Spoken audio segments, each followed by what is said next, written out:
Hey friends, this is your host, film critic and comedian Nate Wyckoff, and I just want to remind you to like and subscribe and go ahead and recommend this podcast slash YouTube series to anyone you think might enjoy it, or people that you just don't like and you want to see them suffer through something you think they won't enjoy. Also, go to cultandclassicfilms.com and make sure you subscribe to get cult exclusive movies delivered in special editions to your door every month for dirt cheap. That's right. Our Patreon has awesome stuff you can get every month, as well as perks and discounts at our online store.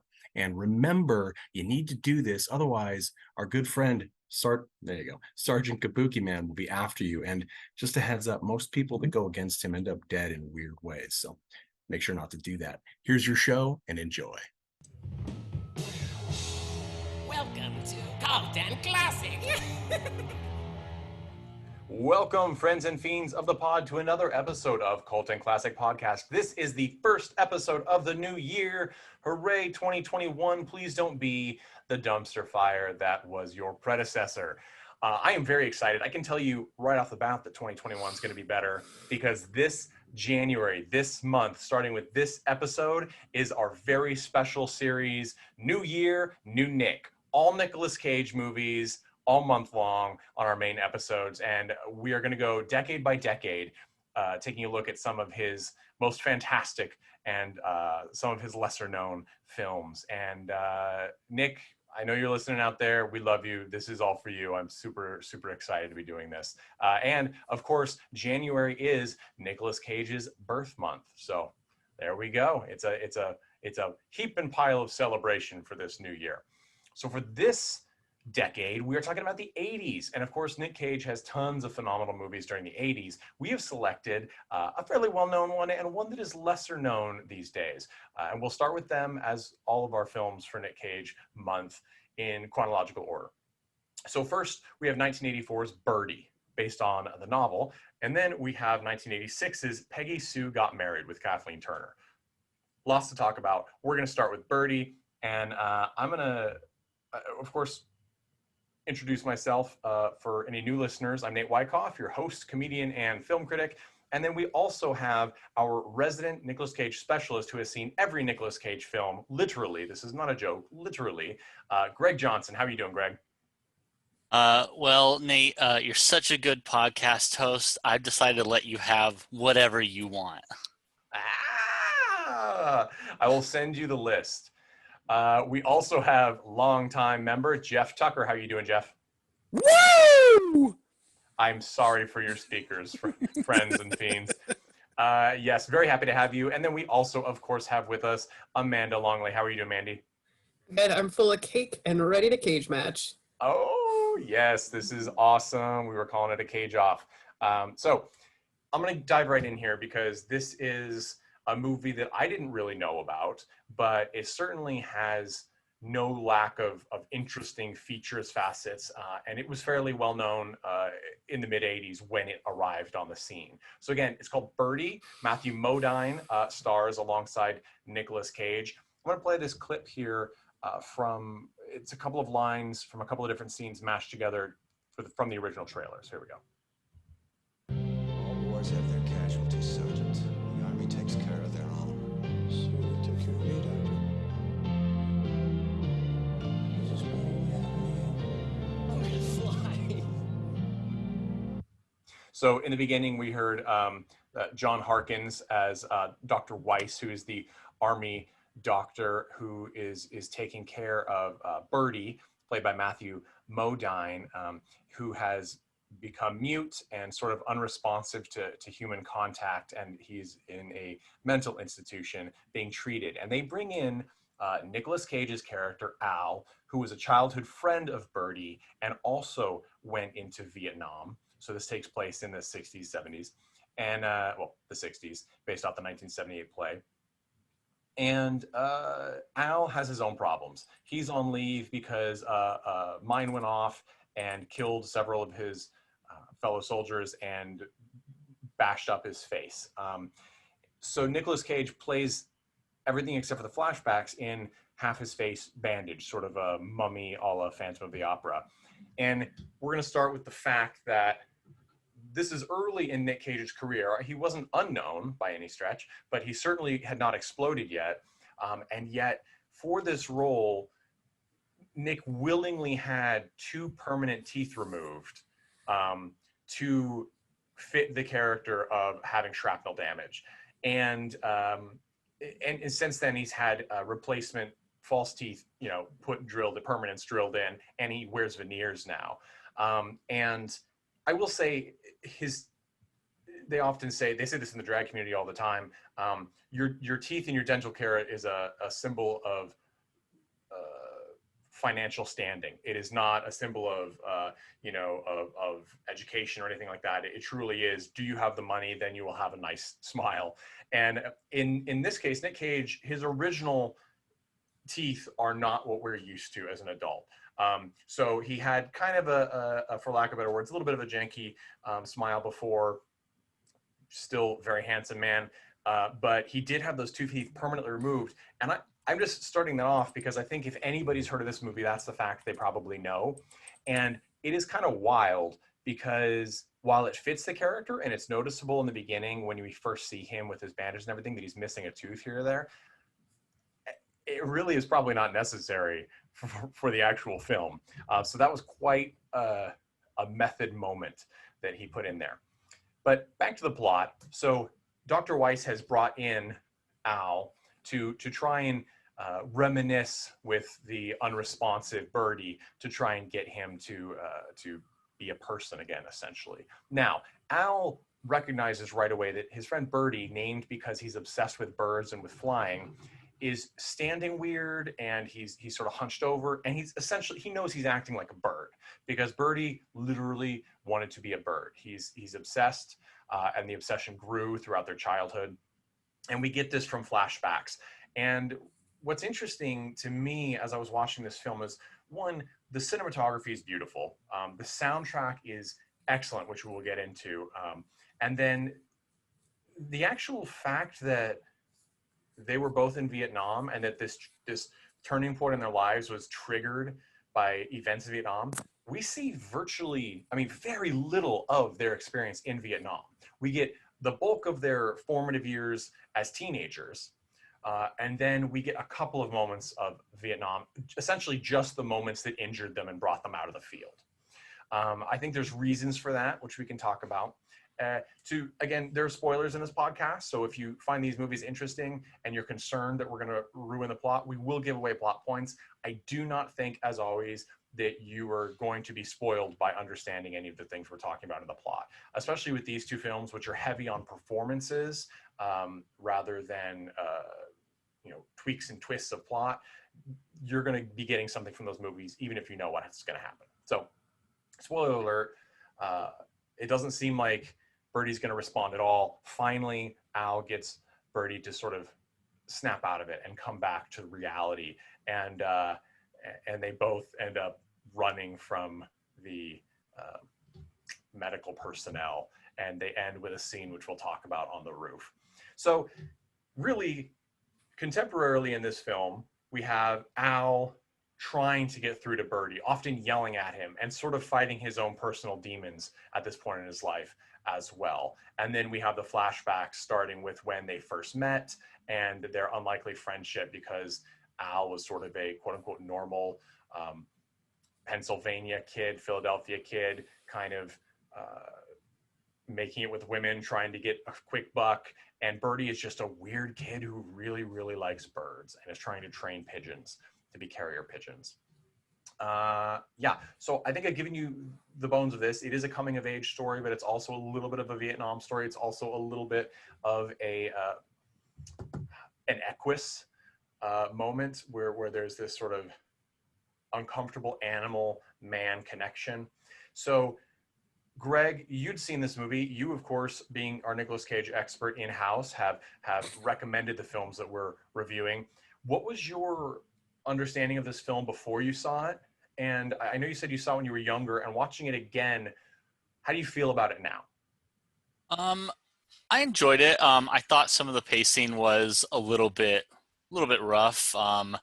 I forgot how hard it is to kind of figure out the time, and I know that before we hopped on for the recording today, we had talked about that a little bit. It's kind of hard to place what's happening and when, and then it kind of starts to click, okay, like present time is these two guys in this asylum talking, and everything else is moments from the past. I I don't remember Birdy being really unlikable at times. I think Matthew Modine does a really, really good job with his whole character. Obviously, I remember Nicolas Cage, but I forgot some of his really solid lines. This was definitely a fun film just for him alone. But like you'd said, I mean, there's a lot going on in this film that's really, really good.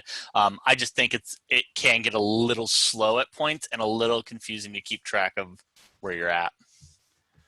Yeah, I think that I would say too, I was grateful for the physical cues of Nic Cage's bandages the whole time in the present, because it really was easier for me when I saw him then to understand, oh, we're in the present time versus the past. But in the past time, I didn't see their age progressing. You know, they're the same person, right? And they don't age them at all because they're mostly, I guess I'm to assume, within the same 5 or 6 years that they become friends. It's hard to tell.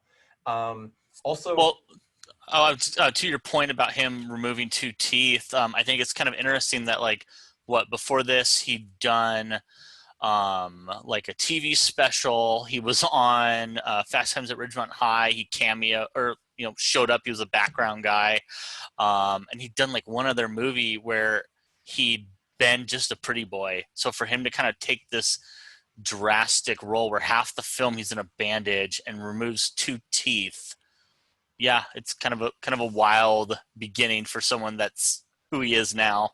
yeah, because I mean, he'd done a couple. He was getting a name because he'd done Valley Girl. I don't consider Fast Times at Ridgemont High because he was really a bit part, but he was in Rumblefish, and so I think he was climbing up through those strong indie leads, if that makes sense. The listener, and then this was like where he truly dedicated himself. Like there was clearly, I mean, if you're having teeth removed, you know this is what you're going to do. One way or the other, you're going to do this. And I think that was, I can only guess, hopefully we'll get the chance to ask him, but I can only guess that was the intent, is I am serious.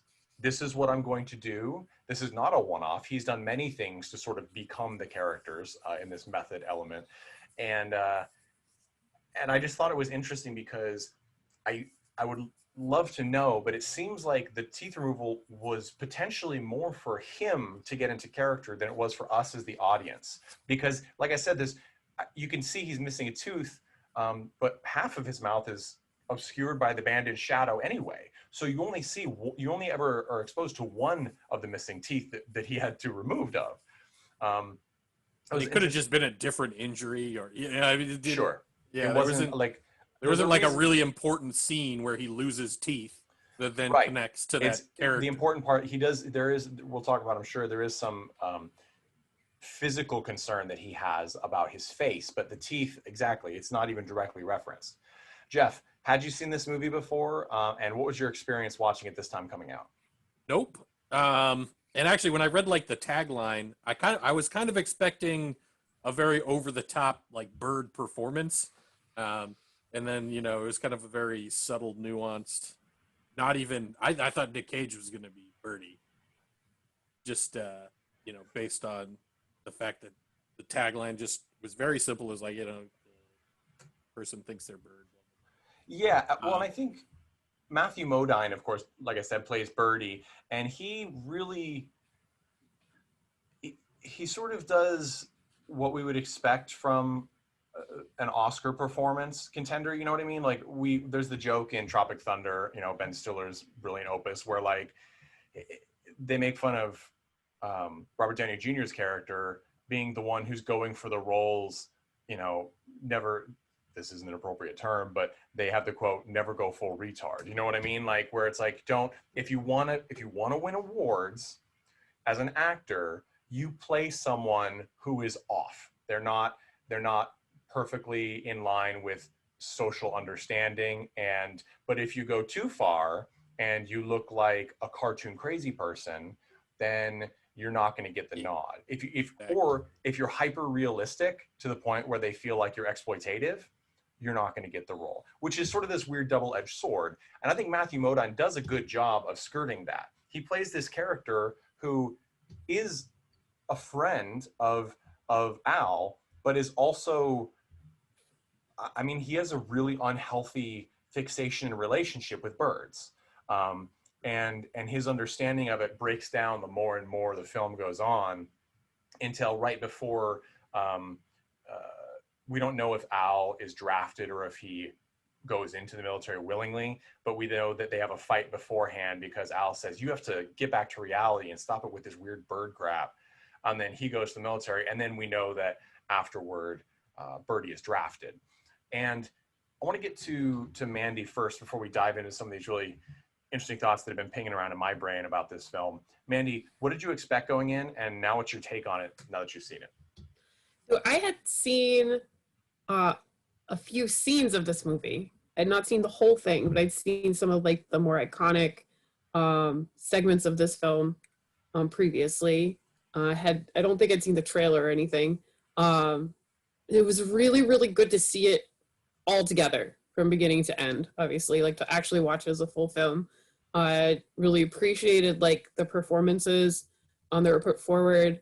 It was really pretty cool to see one of Nic Cage's like first films and like what he was like as an actor at that time, which, I mean, there's definitely a lot of Nic Cage in there.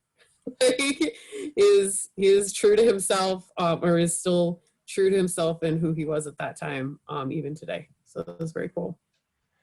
Yeah, I think this is something else to know. So this film, I think part of what Greg might have been getting at with the slow parts is this film takes itself very seriously, even though there is humor in it. It is clearly intended to be a highbrow film. And I think that sometimes we get, and I think there's we'll talk about this too when we get to Peggy Sue Got Married, there is intentional space between the scenes, so to speak, where it's sort of to indicate realism, but also to make the audience sit with a concept or a thought or a scene.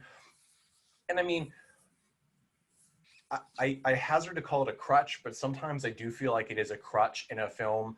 Independent films fall into it all the time, where they use that in place of other scenes that could be more telling. There's definitely a lot of scenes that felt for everyone's real versus to kind of further the plot. Yeah, and I think, and the director of this film, Alan Parker, he makes, for the most part, very good films. He directed Midnight Express. He directed the Mississippi Burning, which is a personal favorite of mine growing up with Willem Dafoe and Gene Hackman. So he had the chops, and this is not his only film. He really knew what he was doing, and they did a lot of things in this movie. Interesting camera work, perspective of birds. They did stuff that's never been done. But I think what comes down to is there's a lot of stuff to focus on and unpack in this movie, and it's not short. It's almost 2 hours long, and I think that if it was a little more focused, it might have been more powerful. I still think it was a powerful film. I enjoyed this film. It affected me. But what affected me most was not the Vietnam commentary, of which there's fairly little direct commentary, I thought. And it's not the friendship of these two growing up in Brooklyn, these unlikely pair, as they like to call it. It was Birdy's obsession. Because, and while I have not read Wharton's book, in the book, I guess Birdy explicitly believes that he is a bird at one point, and he raises a brood of chicks with a female bird that he falls in love with, and that sort of is in this film. He has a little pen built in his room, his parents' house in his room, and he has a bird that he clearly has. I'm not even going to say an unhealthy relationship because he doesn't. There's no harm that comes to the bird. He just takes really good care of the bird and watches it every second of the day, then gets a breeding pair, and then there are chicks. And of course, there's the scene that I was dreading anytime and there's an animal in a film that somebody is close to, it eventually dies somehow.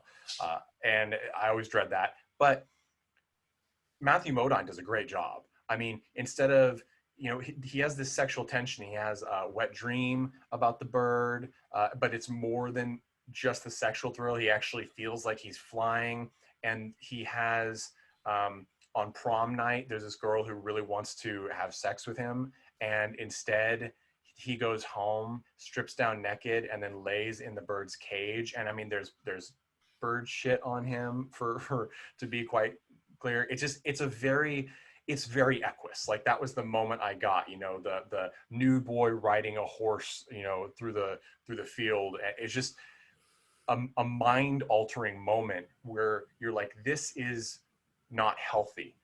Whether or not it's true, like true love or whatever the case is, it's just, you're like, this isn't healthy because it cannot end well. And to me, it was the most powerful. I'm glad that they toned it down from the book, honestly. I've never read the book, but I had heard that the book gets a lot more explicit about what he thinks about these birds. I think it would take away from it in a film. I think in a book, it'd be really engaging because you're just there reading it and it's so intense. You're like, what the fuck is happening? Yeah. But in the movie, it really is more about kind of him trying to come back to reality, and is he going to come back, and kind of the strange story of these two, which I was curious what you all kind of thought about with Nicolas Cage's character, that he's supposed to be like the cool, fun one, the normal one, quote unquote.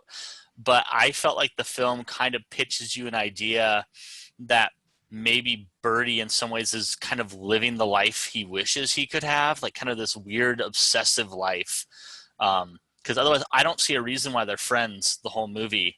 I don't see anything in common, but for some reason the character of Al, Cage's character, really enjoys what Birdy does. He enjoys all the weird stuff. And not like in a like I'm laughing at you way, but a like this is fun. This takes me out of my shell. I enjoy dressing up like a bird with you and breaking into some industrial complex. Yeah. Yeah. So that's an interesting question, and I always talk a lot, and I want to give Jeff and Mandy a chance, but it really hits the head that I was thinking of this in the end when he only has a few months. He's essentially supposed to say goodbye to Birdy, and because the doctor's like, this treatment hasn't worked, you got to go back to Fort Bragg. Birdy's going to go on some new medication and treatment. And Al is cradling him, and of course he breaks through finally to him, and Birdy speaks again, but he's like, I'm not going to leave you again. And then he gives this speech that it finally tuned me in personally to what I thought they were trying to get to. And I think this is where you're going, Greg, is that Birdy, even though he lives in this fantasy, it turns out was more of the realist, because it seems like ever since we first see him in his obsession with birds, he realizes that he has no control over his life and his path and destiny. And so he desperately wishes, or just fantasizes and ultimately believes, that he is a bird, because the freedom is what he wants. And he knows that he doesn't have it in his life. And so his fantasy is where he's going to get it. And in that final speech, we hear, and it touches on, of course, the Vietnam, is that Al then believes that he's like, you were right. You were right to live in the fantasy. I always thought that I was in control. And now we presume war has shown that he has no control, as none of us do really in our lives. And this lack of control then is sort of crushing to Al. He can't handle it in a way, whereas Birdy has found a way to handle it, even though it is a radically unhealthy way to handle it by most opinions. But it's sort of like, and I think that's the twist that they want us to see that releases Birdy from his inability to speak, is that because the part, he's like, oh yeah, that's exactly what's happening. And the fight that Al and Birdy had before Al went to war, which presumably is the last time they talked, he says, Birdy is like, I thought you were the one that understood, and that you understood me. And I was like, no, I don't understand it. But now wrap around to after they're both getting discharged, and in this situation, he's like, you were right. I get it. And so it's almost like the understanding between the two of them has been connected, and that's what breaks Birdy out of it, and it's enough to bring him back, and that's what frees Al to some extent. Jeff, Mandy, what do you guys feel about that? Like in terms of like a psychological diagnosis of Birdy, you probably describe it as like a dissociative state. So I was, they actually use that term in there, yeah. yeah, like a dissociative state is triggered by trauma, and then you essentially, person under the dissociative state thinks of themselves as either a different person, or in this case, being a bird. Now, this one would be particularly tricky because you can't communicate with them, and that's typically how you help the person. You know, so it You're actually cutting out a bit. Oh, sorry. Am I? Just want to make sure we get all of your brilliant things. Yeah. Yeah. So. Yeah. Yeah. I don't know how to fix that. I don't know. You're good. So actually, the way that it actually is structured in terms of like they brought in somebody familiar to him to actually be able to speak to him, because you know, if you're a therapist trying to break into this person, you don't know how to communicate to them because they don't know any context to their life. So it kind of makes sense. Just the structure of the way the movie ended up working out. Like I expected, they're telling this big story of his life. It's almost like we're going through the therapy with it. That was like kind of the narrative, which is very strange. Like I almost thought we were hearing the story of his life, and eventually we were going to see trauma in his life that resulted in the dissociative state. But then it was, I don't want to say the obvious answer, but it's like he was pre-existent, right? Like his obsession and his the beginnings of his obsession was pre-existent, but then the trauma came from war. So it's right. The obsession with birds plus at least that's the way I took it in this film. It may have been different in the book, but his obsession with the birds came before, and then the trauma came from those combined became a dissociative state of him. I think that makes sense. Mandy, what's your take on that? Yeah, I'd say he obviously had an escape route for the dissociative state to to go to. He had something to kind of slide into there pretty easily. It was interesting, that there was some commentary on Birdy's character and behavior while they were in high school. People just thinking that he was weird. I also agree with Greg that it just didn't seem to the friendship didn't seem to make sense, in any real way, other than Al's father was horribly abusive. It seems like they didn't show a whole lot, but you could tell the family was all very nervous about confronting him about anything.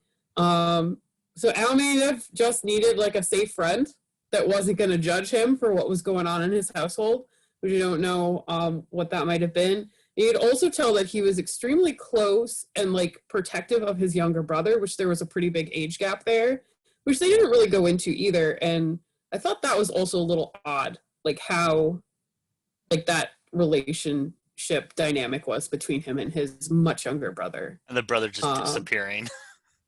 Well, he did. Yeah. We didn't see it. They didn't actually film any scenes where they were laughing and having a good time. But he did talk about it a lot to him in the, in the mental hospital institution. He was like, you remember that time we would laugh and he would, he also said multiple times, he's like, if you could see yourself, you would be laughing. So I don't know if he had a different understanding of this character than we did, or if it just was all off, essentially off camera. But that bits were weird to me. And now that you've mentioned that the friendship is weird, I agree. What was shot. So I also had this very strange feeling through a lot of the film that Birdy and Al were the same person, and then we were gonna find out at the end of the film that they were just treating Al, and Al's dissociative state was Birdy, and you had this split personality thing going on. Yeah, it could have been that. I mean, there's another reading of this film, not so much the book, in my understanding, but the film, which I think you could make an argument for, which kind of could piece together some of their connection that we don't get, which is that either Birdy or Al and Birdy are dealing with some level of homosexuality. And there is a great deal of physical contact in the hospital of a very eros love, a very tender love between Al and Birdy. When Birdy is not being responsive, Al is caressing his face. He's holding him very close. These, of course, could also just be, really close friendship bonds. But I think you can make the argument, especially with Al always asking Birdy to join wrestling team and wrestle with him. And why don't we wrestle, Birdy? Yes. The physical contact is always heavily driven. And specifically saying, like, we weren't queer for each other or anything. Yeah, like that was one of the first... the denial? Yeah, okay. That was one of the first things he says. And of course, he is dealing with a military doctor at a military hospital, so I'm sure that it came up often. But we also have those bits like, it would explain potentially Birdy's sexual oddity with birds in a way that just asexual to me. Like, I agree. That was really like a word. I don't know that he's asexual though, because he clearly wants to have some sort of sexual relationship and does with the birds. So he may not be sexual with people, but he might be asexual. But he often is pulling focus when there's the scene when they're out at to the beach because Birdy's never been to the beach. And Al lets him go in the water, and he's like, it's like swimming through thick air kind of thing. And then they go and pick up chicks. And of course, there's two women, but really, Birdy has zero interest. And Al's like, you need to get social skills, but really, it's not social skills. Birdy wants nothing to do with the women at all. And we get some scenes in the montage where he's trying to pull them to go do something else. And then we get the scene where, they're all just sitting under the pier and Al and one of the girls are having sex like 4 feet away.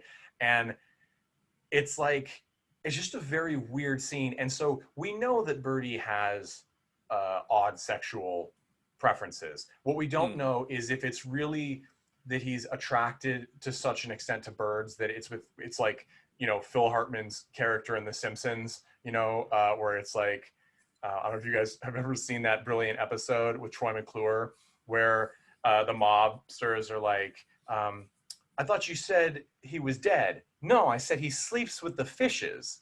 Like it's a very weird sexual thing. So either that's true or maybe he's potentially gay. Because like I said, I don't think I couldn't make an effective argument for asexuality because he has some sort of sexual desire. Here's like kind of so asexual just means you have either none or low.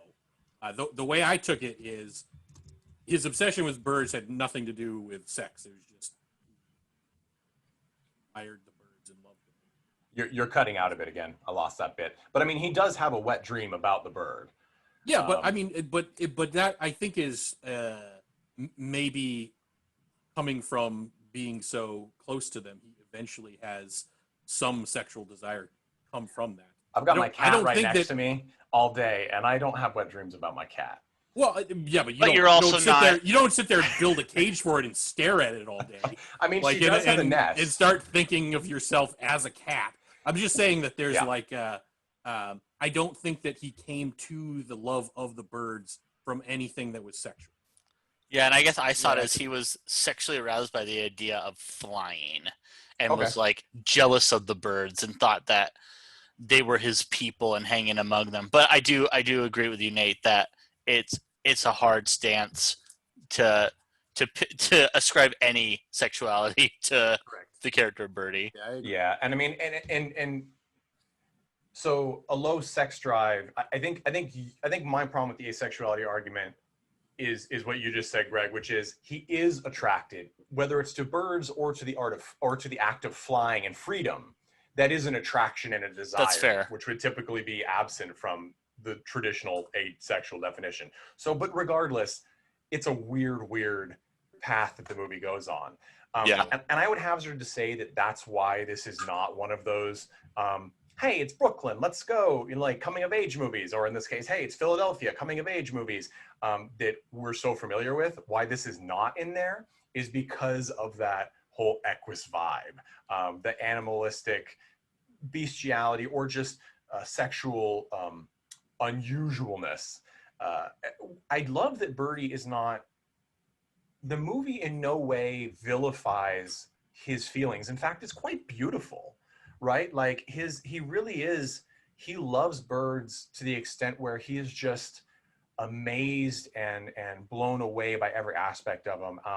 And I think that's really amazing. And he does it in such a way where it does, even though, and I think this might be where some of the vibe to push the asexuality, he does it in a very pure way, right? Like his affection for birds is not, it's never dirty, if that makes sense.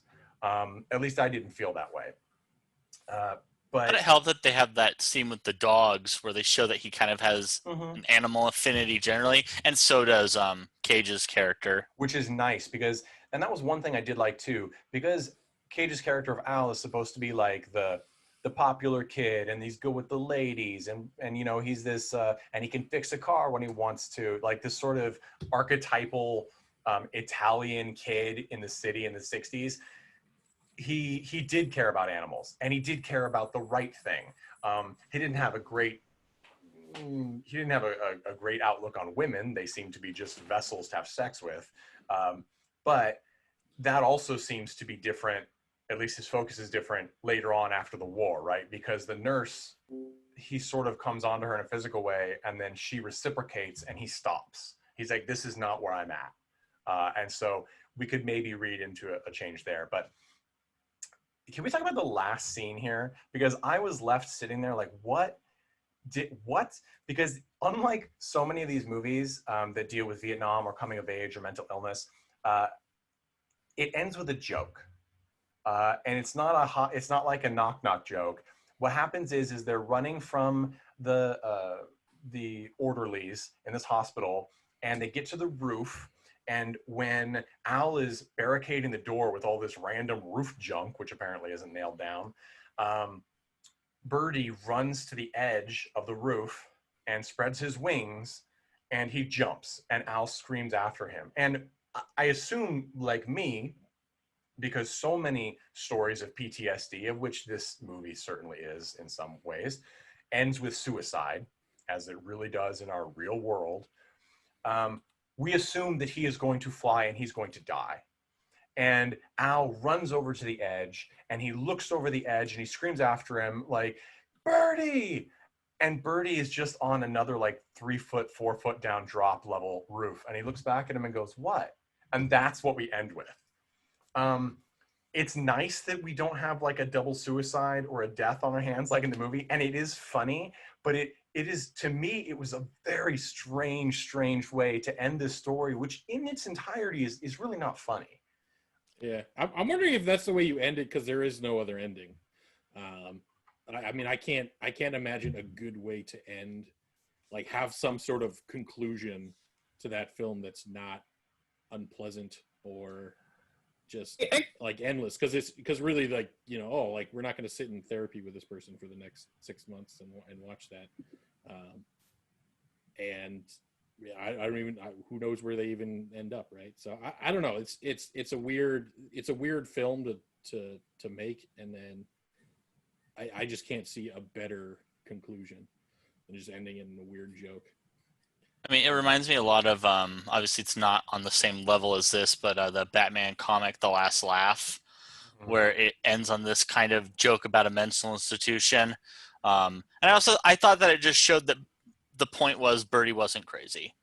Like, Birdy had this really weird obsession, but deep down, like, you know, if he was actually crazy, he would have immediately ran to a cliff and tried to jump off and fly. But he had some sense of, you know, self-preservation. He understood the laws of physics and reality to an extent. And of course, none of us are psychologists or trained in psychology, but from the No, not at all. psychologist perspective, Jeff, you had a point. I mean, dissociative disorder, as my understanding, often comes as it is a protection. When you can't handle the reality, or it's too painful or too difficult, or you're under abuse, you disassociate with the reality in front of you to a place where your mind can protect you in your own fantasy of some kind. And now that that's broken, because presumably he has Al again, and Al understands, he is normal, and that is nice. I'll be honest, I expected suicide, and I actually think this movie probably would have been better known had it ended with suicide. I'm not saying it's the right ending. I'm saying that it's the Hollywood ending. Because as much as films like Rambo originally ended in suicide of the main character, and then audiences are like, that we can't take that, so they're going to back it up. I think that the damage, as you said, there's damage done.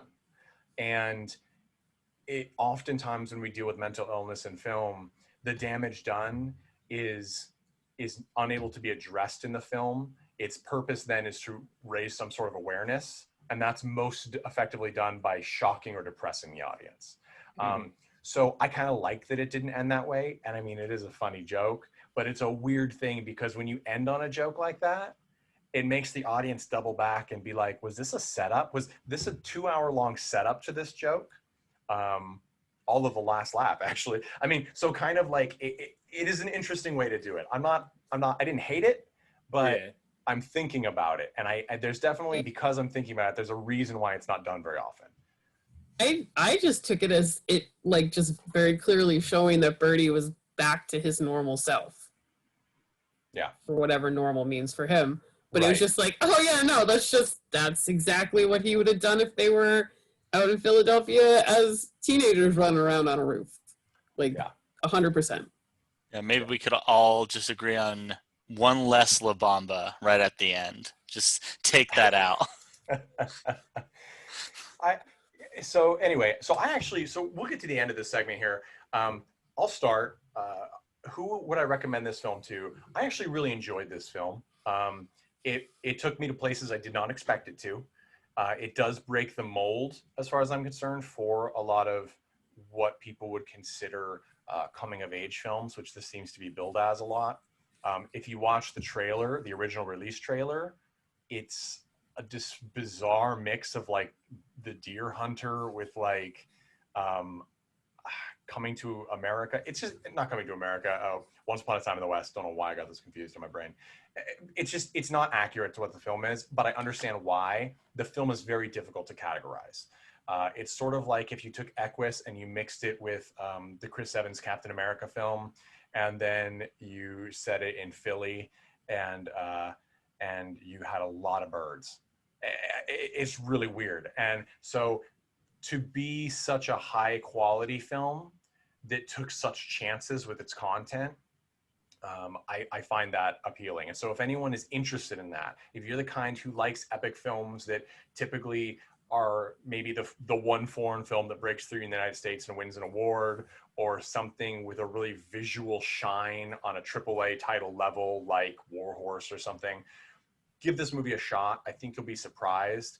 And I think that the odd content is probably why it's not better known contemporarily. Greg, who would you recommend Birdy to and why?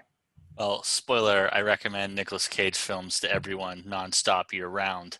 But this one, if you've ever called yourself a connoisseur of film and meant it without any trace of irony, this is the film for you. But also if you have only ever seen him in Wicker Man and you're like, this is Nicolas Cage, I'd consider watching this one. I think it will shock you, the range he has.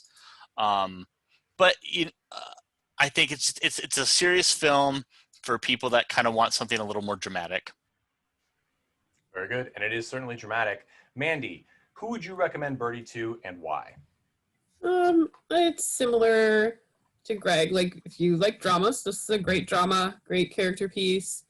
I'd also say, like, if you happen to have someone in your life who is not neurotypical and is looking for something with some representation in a manner that does not vilify like differences in how people experience the world or their interests, like this would be a really good one. I think it shows Birdy as a positive character with purpose in his life and interests, and that people really deeply care about him. So yeah, that's it's sort of, I like the idea that Birdy is sort of like the idea of having faith that you matter to someone, whether or not you know it or not. I mean, Birdy is clearly so essential to Al's well-being, and yet Birdy very possibly at their last meeting did not feel that his friendship was reciprocated. And now we get to this point after tragedy and we realize that not only is it, but it always was. And that's can make us all feel a little more connected. Jeff, who would you recommend Birdy 1984 to, and why? Yeah, I mean, I think people that, you know, like to think after their films and, you know, maybe discuss things after their films.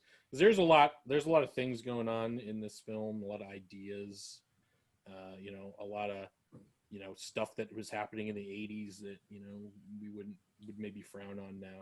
It feels like, you know, we were, I think everybody here was born in the 80s, and feels like it was really close, but you know, things have changed a lot since then. So True. yeah, I think there's a lot here. And trigger warnings. There is, as was mentioned before we started recording, the whole like no means yes moment. It's not as brutally painful as, say, Rocky, but it is that moment, and it fits within the character of Al. But it's behavior that I'm sure was accepted, and we know for a fact has been accepted historically, but is not acceptable. And really, it shouldn't have been acceptable then. And also, trigger warning to people concerned about animal treatment in films. I don't think any animals were harmed in the making of this film, for the making of this film. As we know, animal treatment in entertainment industry has not always been great. PETA, as much as they have other things that are problematic, they do a good job of sort of blowing the whistle on entertainment and animal handling in Hollywood that is done wrong. I believe Gary Gino was the animal handler on this, and there was a lot of animal work. His company, BAU, was cited before for what most consider minor, but still unfortunate things like malnourishment and lack of effective treatment for veterinary issues. Not to the extent of some horrible things we've heard, and this was pre that era. But again, there are animals in here. There are at least one dead bird, and you always got to wonder where they get it, and that always makes me a little uncomfortable. But other than that, fairly tame. So we are going to take a quick break, and then we're going to come back with Peggy Sue Got Married. And we are back. Okay, a couple of notes, because we always forget a couple of things that I want to mention before the break. Birdy has an amazing soundtrack that right away gets you into this sort of oddball, strange, slightly ominous story. And it's by Peter Gabriel, a 80s icon, singer-songwriter for Sledgehammer, one of the progenitors of the best music videos in history. Really great. It is definitely during his tribal phase, so there's a lot of percussion and drums. It just works with that movie, and it is a fantastic score. So give that a listen. Also want to mention that Danny Glover actually had a scene filmed for Birdy. Danny Glover, of course, of Lethal Weapon fame and many other things. But they cut it, according to director, because he couldn't get his lines right. So that's really unfortunate. But he does have film scenes for that. I don't know if that's available on any distributed cut of this film, but I would love to see it. So if anybody does know that, give us a shout out. But interesting fact nonetheless. So we are going now to 2 years later, 1986's Peggy Sue Got Married. So right off the bat, I know what you're asking in the question, and the answer is yes. Nicolas Cage has veneers by this point. This movie, Nicolas Cage is a supporting lead, I would say, and the lead is Kathleen Turner, of course, from Romancing the Stone, Serial Mom for true cult fans, all sorts of great things. And of course, I most recently remember Kathleen Turner from playing the Monogatron Queen in Rick and Morty. So you can have that. Yeah, so this cast is amazing in this. There are so many side characters that are well-known actors, and it is a film directed by Francis Ford Coppola, who is, I believe, arguably the best American director, maybe rivaled only by Martin Scorsese. So Francis Ford Coppola can do no wrong from a directing standpoint. He may make choices, but he always makes them boldly and comes out with a compelling product. Of course, his opus being Godfather. So And he's Nicolas Cage's uncle, right? Correct. Yes. Nicolas Cage's birth name, I guess, is Nicholas Kim Coppola. And he changed it because he didn't want to be basically given favoritism because of his lineage. And interestingly enough, when he was cast for Birdy, they apparently didn't know that he was related to Francis Ford Coppola. So that's a nice, it's kind of nice when you say, well, we cast him not because of his name, but because of his skill and because of the fact that he wanted to get two teeth pulled for the role. So this movie, Peggy Sue Got Married, it's a different movie. It's another drama. It's also a comedy. It is a dramedy. And it's a time travel movie. I'm going to say up front, there are only a couple of film genres that I usually don't like that much and I'm not excited about. Time travel is one of them. The other is natural disaster films. Both of them have their exceptions that I love, but I'll get into why I have a problem with time travel movies, and it is not a scientific reason. It is purely a plot device reason.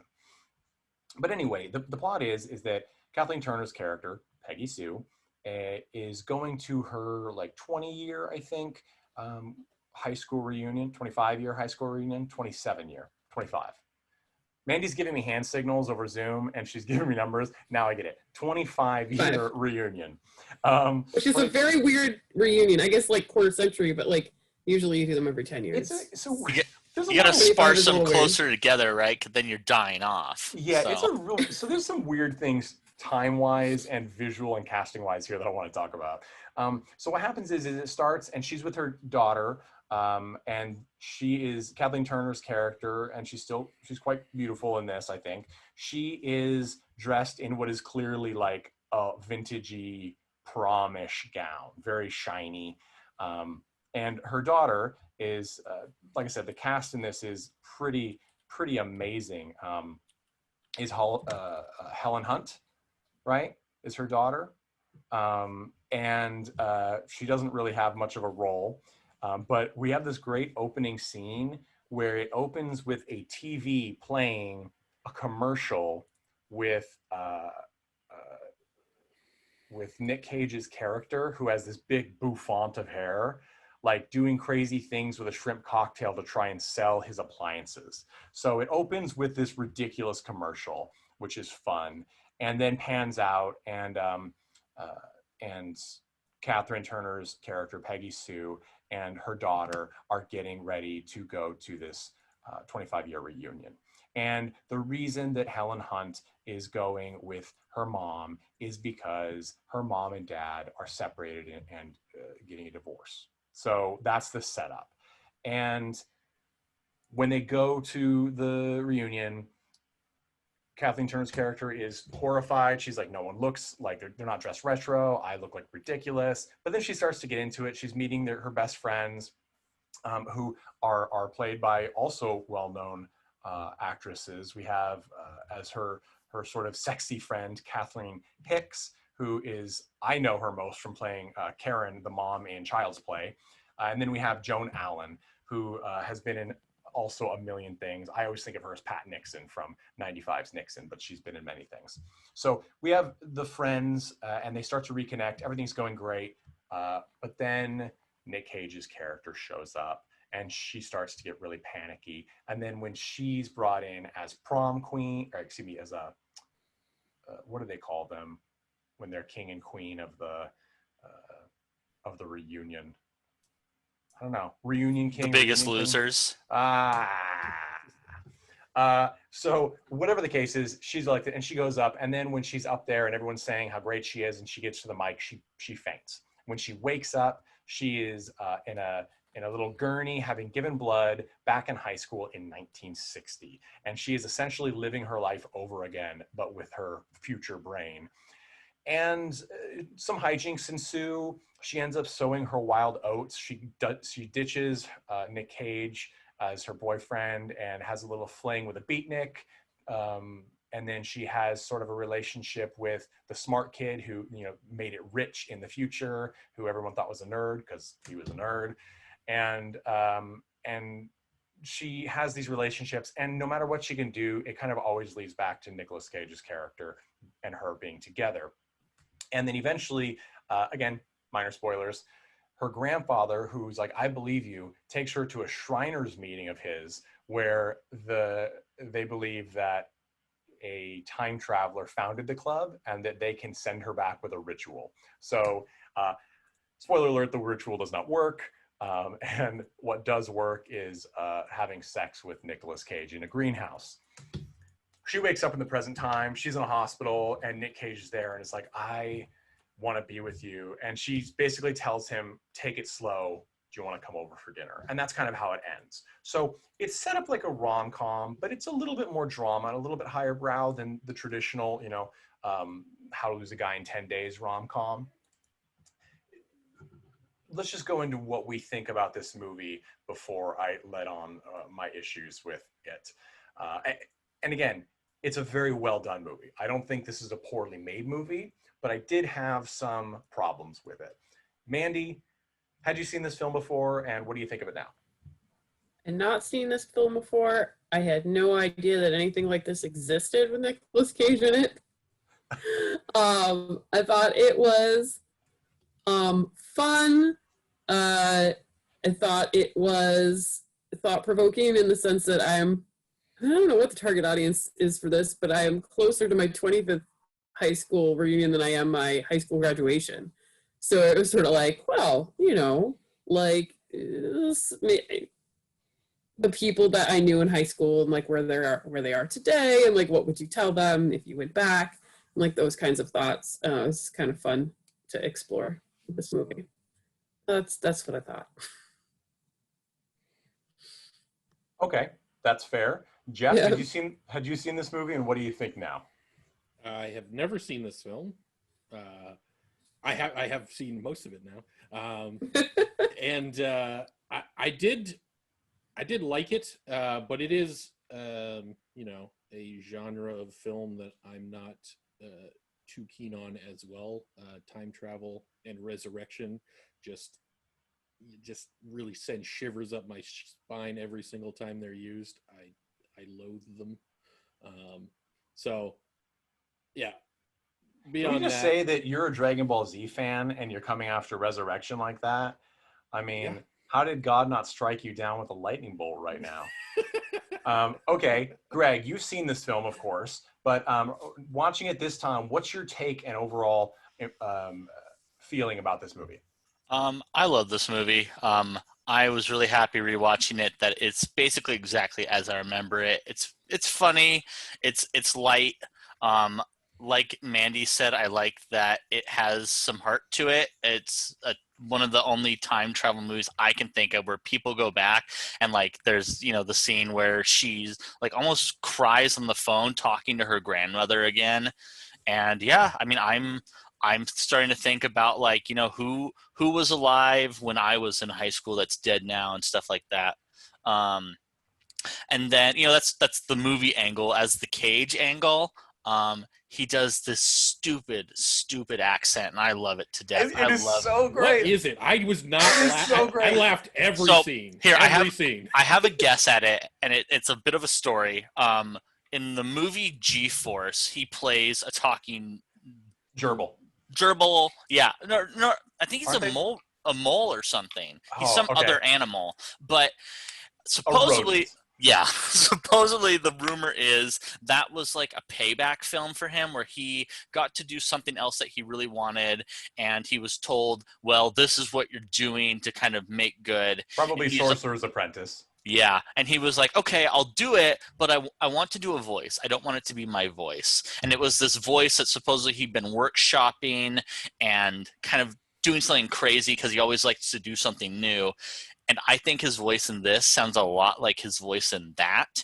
And I'm wondering if this is like some epic saga of this voice Nicolas Cage had been working on for years and tried out in some movies and finally turned into this voice that he did in G-Force of all things. This is amazing. So I will say this. The voice is, for those of you who haven't seen the film, it is just basically a high version of his voice, but because he's sort of forcing this, not quite falsetto, but this halfway there voice, where he's kind of like this the whole time. Like he loses that sort of inner city kid accent that he has naturally.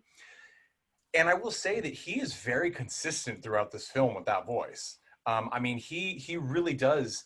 It sounds like he's been dubbed the whole movie, because I think all of us at this point know Nicolas Cage's natural voice and cadence, and it sounds like he's been dubbed. Only a couple of times when he gets gruff do we hear any inkling of his normal voice at all.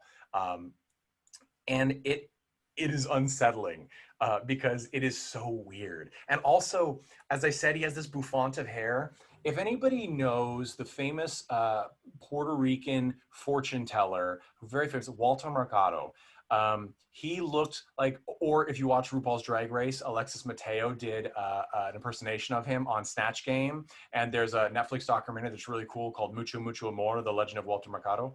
And I couldn't not think about Walter Mercado looking at him, because he's very pallid in this movie, and his hair is weirdly blonde sometimes, almost like faded blonde, like a wig that's been left in the sun a long time, a synthetic. It's very different looking for him. It's very strange. It's very strange overall that of everyone in this film, it really feels like the costume and makeup department put all of their eggs into Nicolas Cage's age up and age down, and no one else. No. So yes, this is my number one problem with this film across the board. So, I thought that was intentional. So I think it's intentional with Kathleen Turner, because Kathleen Turner is the one that goes back in time, right? So she looks like her. Like, you're not going to really de-age her. I mean, she looks very good for her age at this point, but she looks the same. And it's sort of like that thing where it's like, okay, we're seeing her as she is. Others may be seeing her differently, and it doesn't matter because that doesn't make sense. But what I don't understand is the casting age range in this movie, because the opening scenes in the reunion are upsetting, because Kathleen Turner is a decade older or more than some of these people in this movie. I mean, Nicolas Cage is 10 years younger than her. And then we How old was Jim Carrey? Jim Carrey is, was he born in 62? I have to look at that up, but he's younger. He looked like a baby. He looks very young. Barry Miller plays the rich nerd. He was, I think he's like 4 years younger than her. And he does a great job in this as well, though I'm not quite sure of his real purpose. He played Bobby C in Saturday Night Fever, if anybody's curious for that piece of magic, which I love. And it just was a little unsettling, because it felt like Kathleen Turner, and because she has such a sultry, rough, gruff voice, she just seemed like the full cohort before this graduating class. Like, she seemed like she would have been a senior going out when this class were freshmen going in. And it totally threw me off. Eventually I got over it, because I think she's a stellar actress, but it was real weird, especially to have Nicolas Cage play opposite her, who, until the scene at the very end when she wakes up in the hospital and he's, as Greg said, clearly aged. Like, he has stubble, his face is more pallid, they gave him lines. Then he looks the appropriate age. Until that point, it just looks like your friend who hits on your mom, who makes you really uncomfortable. I'm talking about Dave. It's like, yeah, it's just that weird setup. And that threw me off, because, as I said, Francis Ford Coppola is impeccable with his films, and those were bits that just felt strange. Did anybody else catch that? I actually caught it in both films. I think it's maybe a sign of like the time and like the way the casting was done. Like, today, if you had a role where somebody was playing two ages, even if they're like only 10 years apart, you'll generally cast two people for those two roles. I don't say like 100% of the time, but I think in the majority of the cases, if they're your leads, then you'll de-age them technologically nowadays, unfortunately. Well, sometimes, I mean, so that doesn't always work. Or give them a very distinctly different look, like younger, like with younger accents. So my take on this, like I said, I thought it was very intentional. So I feel like you notice your own age perhaps more than you notice the ages of others, especially people that you don't see very often. So you might see someone that you knew in high school and your first reaction is, oh my God, you look exactly the same. Like, you haven't changed at all. Well, some people look like really old, like really different, but like a lot of times I think like your first reaction is like, oh my gosh, like what's your secret? Like you look exactly the same. So I thought like maybe, and could just be like a really weird casting thing, but like maybe they cast younger people than her because she felt so old going to her reunion. But then when she saw people, like we were kind of seeing it through her eyes, is that everyone seemed and felt younger or felt like back when they were in high school, even though she looked and was feeling older than them. And then that allowed them to have those same actors portray the high school students and still have that gap where like, oh, well, we're seeing her as the older person amongst all these younger people. And then really putting all their eggs in Nic Cage's basket as far as changing how he looks because he was her love interest and like would have aged with her and therefore like needed a very dramatically different look when she saw him again in high school and remembered what it was like when they were in high school together versus this older person that she was separated from. I really like that. I hadn't thought of that, but I think that falls in line with Coppola's sense of vision, because that's what most concerned me about it is I didn't get it. And normally he's meticulous. And I think there's a lot that is meticulous about this movie regardless. But that does make sense, especially the having to cast people who could play both ages effectively. And I don't know how successful they are at that most of the time. And they had to have been aware that Kathleen Turner is older. In fact, she would have, I mean, at this point, unfortunately for our current state of cinema, she would have well aged out of this role if they were to do this film now.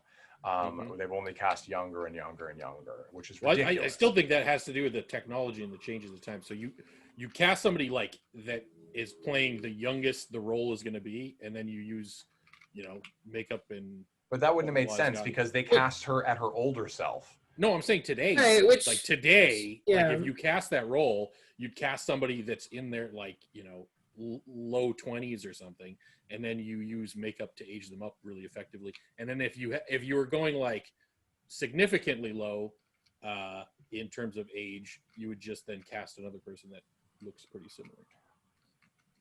I think you have a good idea. I'm gonna push back because I think this is the practical effect era, so it would have been more likely that they would have aged this than they would have aged others. I mean, I think what happened to me, my assumption is that they really wanted to work with Kathleen Turner again, and that it was just a necessity. And so because she is caked in makeup this entire film to the extreme, and she looks great, but it's sort of that no one else is pancaked like her. And I say that because I think they're clearly trying to say, we know that she's older than the rest of the cast. And if we let up at all, it's not going to work. So she seems, and I agree, Mandy, I think that it sort of plays to the strength of her character feeling out of place. The great thing is that you do love her being the adult woman in a kid's body. Like, so when this is my biggest problem with time travel movies, is that they do the origin the same every time, which is, where am I? This can't be real. It's like, for Christ's sakes, we've all seen It's a Wonderful Life. We understand what parallel realities and like time, like we understand these tropes. So the instant you see your dead family, I'm pretty sure you're gonna buy into it. But we do get 20 minutes of her stumbling around, talking in the past tense, even though everyone's confused, and her not really getting it. Which I hate. I hate that. It's like every 90s action movie where we have to have 15 minutes of a guy typing on a computer trying to hack the code. We don't need it. It was a fad. It doesn't need to be there. Luckily, with this movie, we get some really great scenes out of it. Like when she's with her little sister, played by young Sofia Coppola, who, another interesting casting choice. I think she's a great actress. I love her movies as a director. She's a visionary. She's brilliant. She shares her father's skill. But She looks absolutely nothing like Kathleen Turner and the rest of her family. Yeah, she could have been adopted, but I'm not gonna buy that. Nepotism. Yeah, right. Yeah, that's true. But we get this great scene where she's with her sister and she's just like at this fuck it stage of thinking that she's probably dead anyway. And she just goes, she's supposed to be what, like 16, 18? She just goes into her dad's office and just uncorks the whiskey or scotch and just takes a few glassfuls and is drunk when her dad gets home. And it's funny because she's like, I'm a grown dad. I'm a grown woman dad. I can do what I want. And of course she's not, but she knows that she is inside. And to me, that made me laugh because. But also teenagers say crazy stuff like that all the time. Yeah. And she literally plays the character giving zero shits. Like, and that's sort of the brilliance when it's its most fun. As Greg said, it is a fun movie a lot of the time, most of the time. She walks around doing what we all wish we did in high school, right? Telling the obnoxious person to bite me. And I'm trying to think of a not foul way to say it. And she goes and talks to the people that she didn't appreciate at the time or didn't get to know at the time. You know, she has a fling. When Nicolas Cage is a douchey guy, is like, so in 3 years we'll break up when I go to college, and then I figure we'll get together later after college, and we'll get married and have some kids. How's that sound? And she's like, I think we should just break up now, and walks out of the car. You know, like those moments are great. I'm not going to say they're totally unexpected, but I think part of that too is that this movie has definitely been done many times since. And I think a lot of those films have taken from this superior model. We'll also remember that, a year before or somewhere around there, Back to the Future came out. So time travel, family comedies were all the rage. And I think it's interesting to have someone as high profile as Francis Ford Coppola get in on that. We don't usually see the fad film genre tackled by such talent. What did you guys, so I think, and Jeff, I know you said time-wise you had to skip around in this movie because of a time crunch, but also I think it speaks to the fact that there's sort of some muddy water in the middle of this movie where, like the character Peggy Sue, I don't really know where she's going. Because she's starting to feel trapped because who wants to live their life over again, really? And she has something to live for in the future. Unlike a lot of these movies where if you don't really have anything in the future, who cares if you go back, right? She cares because she has children that she loves. And she's also built a life with her soon-to-be ex-husband that even though they're getting divorced, she seems to have strong feelings for him. And in some ways, it's very clear that she is, and I think this is realistic, sort of proud of many of the things that they've built as a couple. As she says in the opening scene, I have mixed feelings about your father. You know, like it's not, I hate your father or he's a jerk for dumping me and getting with this younger girl. It's just, they've been through 38 years together in the opening, I think she says, which is a long, can't even make sense. She can't really be 38 years, but that's what she said.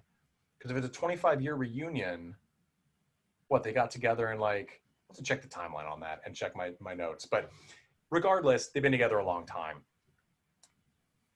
What? Coppola calculator here. Coppola calculator. Well, we'll have to use that calculator to figure out how she has kids in the future if she doesn't stay with Cage and leaves him. So that's the other problem. And I think Jeff, I'm sure will feel for this. The technological side of time travel movies is always tough. And it's very wonky, right? Because when she wakes up back in the future, at our very quick wrap up, we know she did change the past because she slept with the beatnik and encouraged him to go off on his own and be a writer. And when she wakes up, everyone's giving her flowers and he's given her a book. And it's dedicated to her and a starry night, which is of course when they had their fling.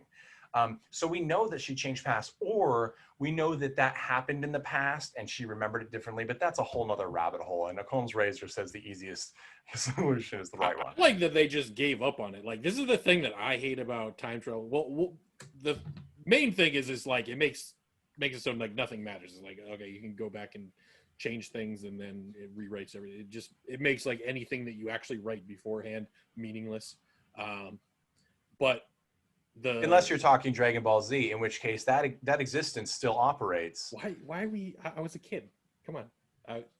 I'm not a child. I'm just telling you that. So anyway. Anyways, the point is, so it seems like time travel movies are they all just are like trying to create some sort of logical puzzle, creating, trying to get around all these like paradoxes and stuff. I feel like this one's just like, all right, screw it. We're giving up. She's just gonna talk to everybody like she's from the future. She's gonna like give away secrets and like tell people to do like certain things. And it's just like, we just give up on the whole trope. Yeah, she tries to give Nicolas Cage the song, a Beatles song, and have him make a hit with it. Which, by the way, that's a great turning point when he comes to. It's not bad for a first try. I changed some stuff. It's awful. That was a good joke. But anyway, yeah. So I enjoyed that element of it. It was just like, it made it interesting. It was like, okay, we're having fun with this, rather than creating some sort of idiotic logic puzzle. Well, I also like the impression that they gave of maybe she didn't go back in time, which again is a whole nother rabbit hole of it was all a dream. But it played hard and fast with the rules and just took a different emotional take on, I think, how you would feel being suddenly a teen again. So, and I think that I agree with you, Jeff. I think that when you get to, first off, we don't know if it's possible. Depending on where you go, theoretically, a time machine could be possible somehow, but it seems incredibly unlikely in a practical sense. So trying to go down some high science fiction route with time travel is very difficult, and it becomes your entire movie. You cannot have another plot. I firmly believe if you go that route with a movie, it has to be about time travel. This movie is not that. This is the sort of angelic touch movie, as I said before, the It's a Wonderful Life device, where there is an event, it occurs, the Freaky Friday happening, right? There's an event, it occurs, you don't know why, and it doesn't matter. It's to show a lesson or prove something or give us an emotional takeaway. And they do that well, and they don't bother to change it. Now, I do wish the Shriner's ritual had worked, because that would be hilarious, because then you would come away from the movie thinking like, well, I guess the Shriners are the one true religion. I guess that happens. I'd like to see what happens to her life after that point, but that's not how it panned out. So I enjoy this movie. I think that the highlight for me is, I got to agree with Greg, Nicolas Cage's voice choice is fantastically entertaining, but Kathleen Turner, I think, does a fantastic job. I really like the vibe that she, as an adult, is putting on being a teenager, because some things she is much more experienced with, and she says that to one of the characters, the beatnik. She says like, she says to Nicolas Cage, she's like, I have a wealth of experience that you just cannot understand, but she is just as susceptible to the teenage tropes of romance and frustration and fear and not knowing. And that comes out as it goes on. And she says it herself. She's like, I can't change anything. And I sort of liked that, because it's a weird, like, is she talking about fate? Like, is this fate at work? Or is it that again, it comes back to what we talked about in Birdy, control. You don't have control over your life. You can do everything you can to exert control over your life and choose a path, but really you don't know what's going to happen, and there is nothing to do about it. That's why we don't think about it that way, because it's too troubling and too difficult to comprehend. So I liked that touch, and that of course seems to be the moment that she is brought back to the current time. I'll tell you what is terrifying about this movie to me is I do not want to relive my life. I like where I am finally. I don't want to live it again. And I feel like a lot of movies of this nature, like going back to high school or these things, they sort of feed on the what if of being able to change what you regret. But this one actually incorporated what I would feel as a true thing, which is the paranoia and terror of no longer having what you've worked for in the future and having to relive some of the most difficult things that you've ever experienced again. Like, that's a nightmare to me. Here's the thing for me. The thing that makes life interesting is surprise and, the unexpected. Like if you lived your life again and you didn't have anything unexpected, it would be like a prison sentence. You'd just be in like a cell locked away. So if you had to live it twice, it really would just be because nothing is unexpected. Everything is coming. It would be a very uninteresting life. I think, and that's very much the trope of things like Groundhog's Day or the more recent Palm Springs with Andy Samberg, right? You relive these moments over and over again, and you've experienced them so much that you're desperate for change, and no matter what, you can't change the future, and it becomes a nightmare scenario. Yeah. In a way, I find Peggy Sue's more terrifying because it's decades of it, right? Like, maybe it would be more livable, but I couldn't not, like, I feel like her vibe when she goes at the end, she gets fed up and she's frustrated and she goes to see her grandparents, and that's where she tells them the truth, and her grandpa takes her to the Shriners to try and send her back in time. I feel like that is the sort of moment where it seems like after that, I don't think she would go back home if it didn't work. It feels like she would just leave altogether. And I think that's what you're getting at, Jeff, is the only way to escape a situation like this is not to live your life over again. It would be go live a brand new life. And that's also terrifying in a way, because of course she's thinking about her children that will never have been at that point. Yeah. So just a very interesting take on the movie. And I think it's fun to think about, but I agree with you that I'm glad they didn't go down the route of trying to explain this in any way, shape, or form, because it would have been just horrible. It would have been a different movie altogether. Yeah. What do you guys think about calling this a romantic comedy? Because I feel like, Amanda's it's giving not. It's the thumbs definitely down. not. Yeah, definitely not. What would you call like this film? I call it a comedy. I mean, I think it's funny. I don't think it's meant to be serious. I think the serious is kind of, it grounds you for moments, but it's just kind of funny.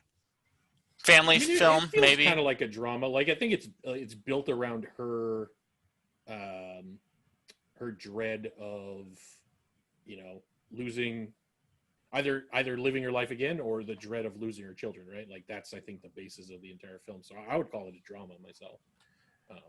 I think that both of you guys are, and Mandy, I think you're all right. I have always disliked this term, not because I don't think it's accurate, but because I think it's overused, and yet I've used it for both of these movies. I do feel that this is a dramedy, a drama comedy, or a comedic drama, because it is about change. It's sort of like a second coming of age movie, right? It's the post-marriage coming of age movie, the divorce coming of age movie.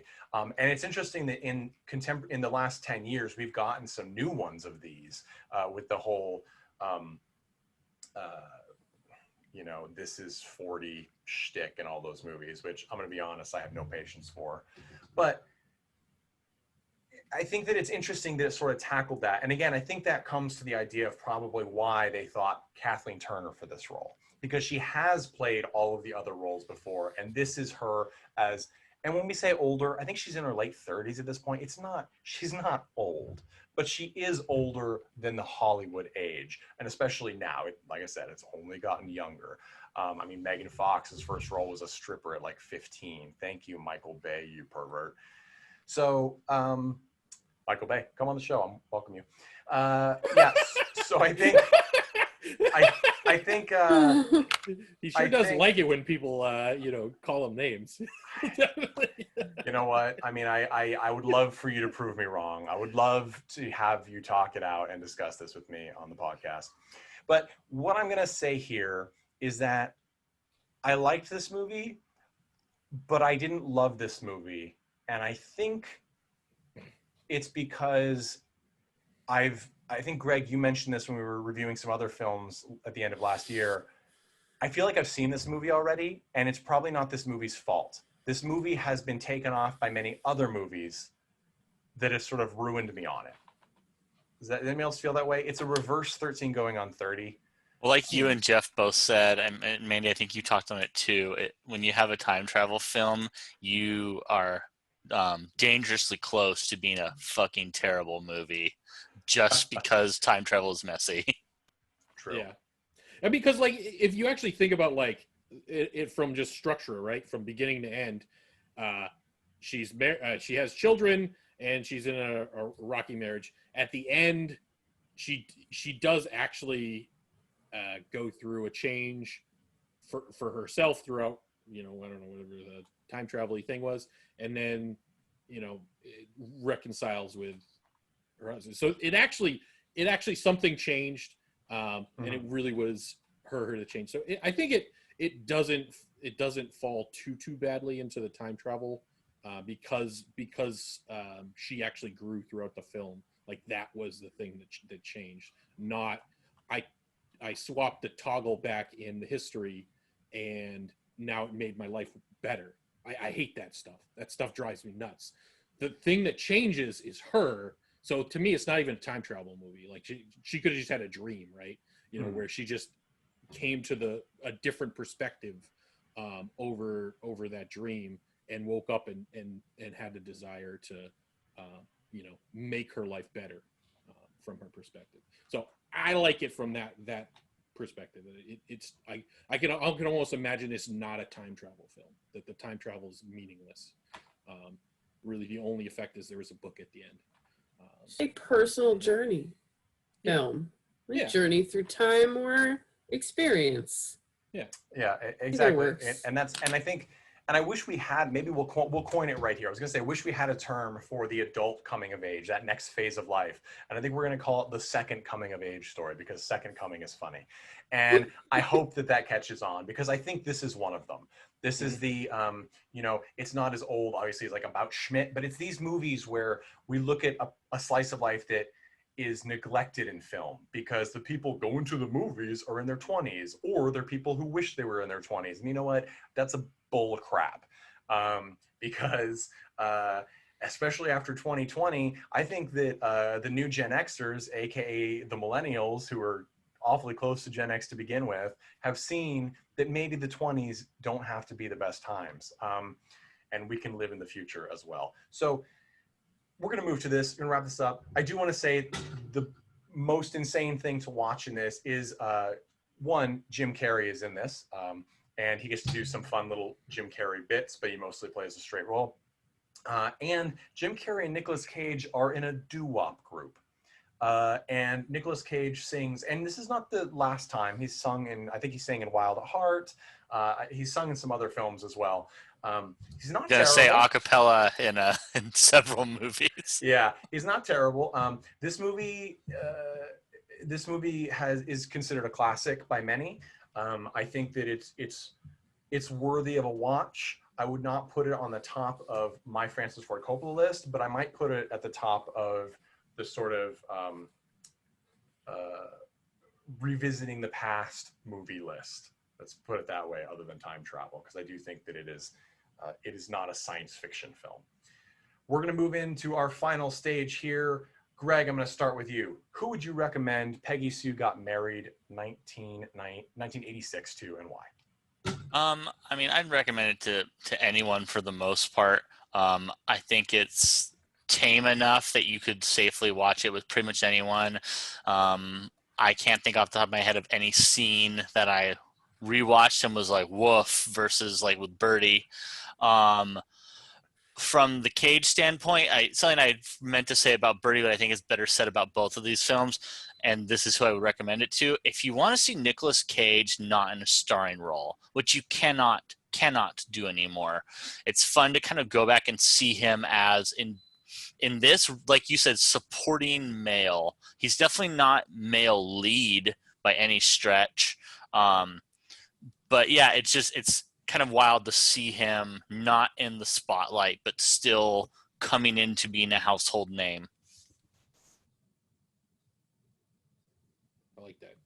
Yeah, I think that's wise, and sort of like we talked about when we did Gary Busey ways back last year, when we talked about Eye of the Tiger. It's really great to see a character or an actor play a character when we're so used to them being typecast as themselves because they become such a celebrity.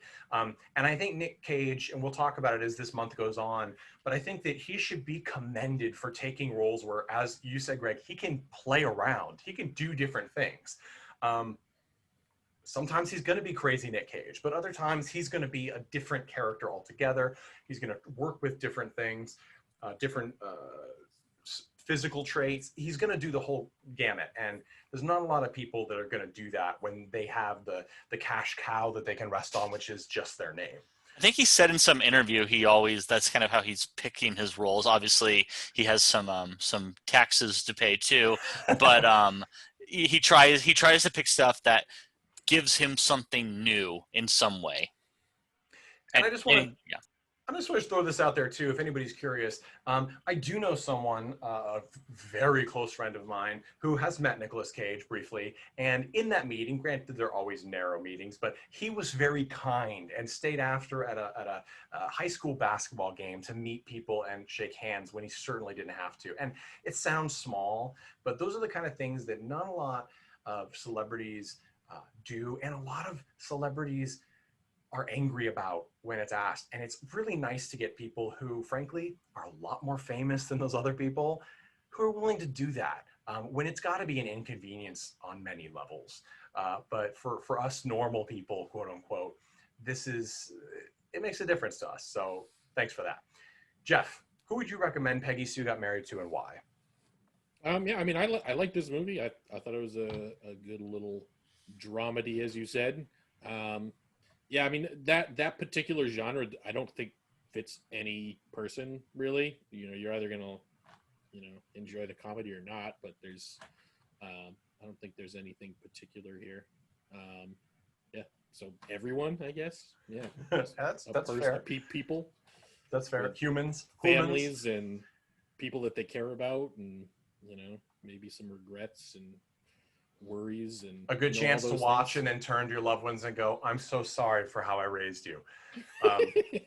Mandy, who would you recommend Peggy Sue Got Married to and why?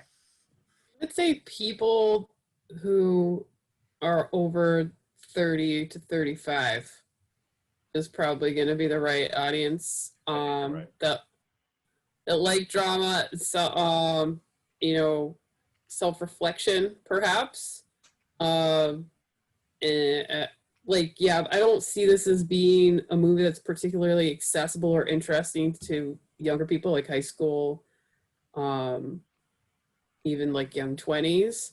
They probably find it funny. They might find like the comedic aspects of it, but like the deeper ideas that are being explored are probably just they're going to maybe like quote unquote interesting, but they're not going to really resonate. I like that. I think that's wise. I think it's sort of I call it a fried green tomatoes moment, because that's a film where it has a lot of interest, but if you see it when you're a kid, like I did, I was not entertained and I was bored and confused until I saw it as an adult. I was mostly just freaked out by trains for a long time. Right, yeah, the opening train death. I like when they eat the tax man. So I think that's a good example. I'm going to say, I agree 100% with you guys. I think, Mandy, you're right. If you're solidly an adult now, watch this movie. You might find a lot to connect with. It is funny. The performances are phenomenal. Kathleen Turner does an amazing job. Nic Cage is super fun. Lots of cameos. And then I'm also going to say, if you're younger, but you like the idea of this, 13 Going on 30 with Jennifer Garner. It's a super fun film. It's sort of the reverse of this. She's a kid and gets shot forward into her 30s. And it is a lot of fun. And if you buy the DVD from the first release, it's pink and it smells like bubble gum. So there's some marketing genius right there. There you go.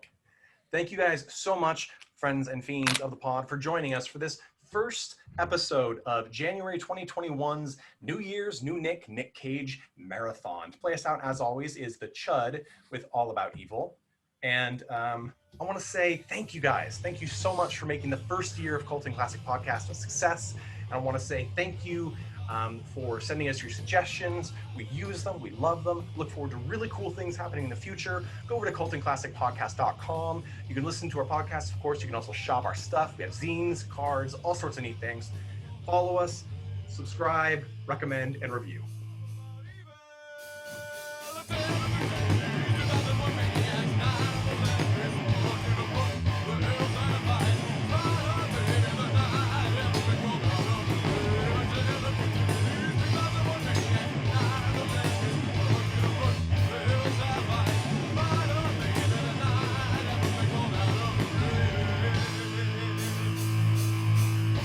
Hey everyone, thanks for listening to Cult and Classic Podcast. This podcast is important to me, but what's more important are the rights, privileges, and freedom from violence of everyone in this country and in this world. And that means supporting Black Lives Matter. If you'd like to make a donation, please go ahead and visit cultandclassicpodcast.com, where we have a list of places you can donate and help out.